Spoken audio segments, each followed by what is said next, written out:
మోగ జోరు సప్పుల్ ఎంట యాట పిల్లల్ నాటుకోడి పుంజుల్ నీ తానకు బయలెల్లినమే మైసమ్మ తల్లి పిల్ల జల్ల కదిలినమే ఎల్లమ్మ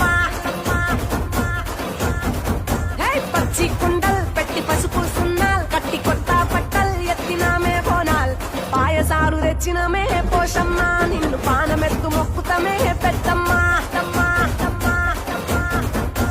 నెత్తి సుట్ట పట్ట చూసి మురిసెనంట చుట్టూ రాశి వాలుగా సంబు